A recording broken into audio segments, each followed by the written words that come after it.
Guyonan. Wah.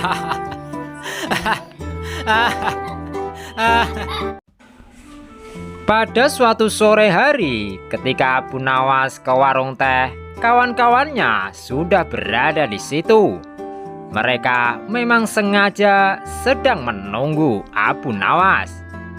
Nah, ini dia si Abu Nawas sudah datang, kata salah seorang dari mereka. Ada apa?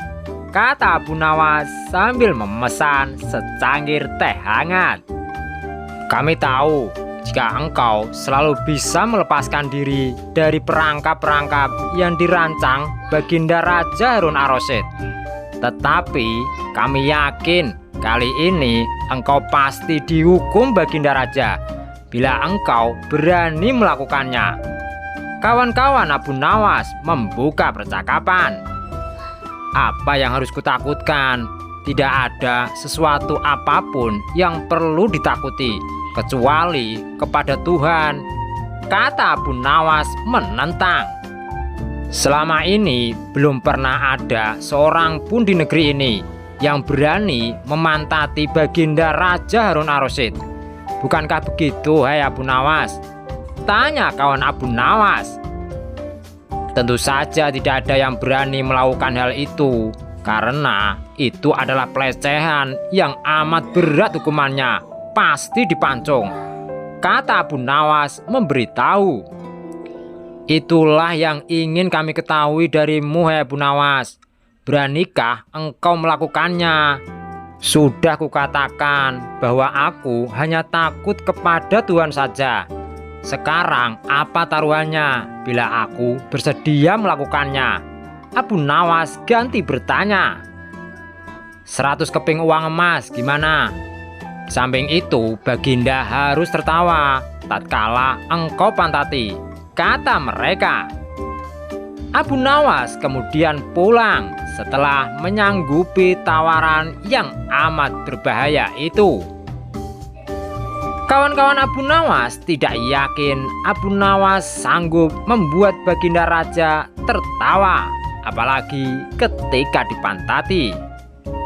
Kayaknya kali ini Abu Nawas harus berhadapan dengan Algojo pemenggal kepala. Minggu depan Baginda Raja Harun ar-Rasyid akan mengadakan jamuan kenegaraan. Para menteri, pegawai istana, dan orang-orang dekat Baginda diundang, termasuk Abu Nawas. Abu Nawas merasa hari-hari berlalu dengan cepat karena ia harus menciptakan jalan keluar yang paling aman bagi keselamatan lehernya dari pedang Algojo. Tetapi bagi kawan-kawan Abu Nawas, hari-hari terasa amat panjang karena mereka tak sabar menunggu pertaruhan yang amat mendebarkan itu. Persiapan-persiapan di halaman istana sudah dimulai.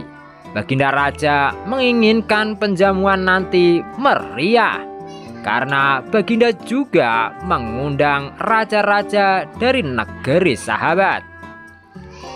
Ketika hari yang dijanjikan tiba, semua tamu sudah datang kecuali Abu Nawas. Kawan-kawan Abu Nawas yang menyaksikan dari jauh merasa kecewa karena Abu Nawas tidak hadir. Namun ternyata mereka keliru. Abu Nawas bukannya tidak datang tetapi terlambat, sehingga Abu Nawas duduk di tempat yang paling belakang. Ceramah-ceramah yang mengesankan mulai disampaikan oleh para ahli pidato, dan tibalah giliran Baginda Raja Harun ar-Rasyid menyampaikan pidatonya. Seusai menyampaikan pidato, Baginda melihat Abu Nawas duduk sendirian di tempat yang tidak ada karpetnya. Karena merasa heran, Baginda bertanya, "Mengapa engkau tidak duduk di atas karpet, wahai Abu Nawas?" "Paduka yang mulia, hamba haturkan terima kasih atas perhatian Baginda.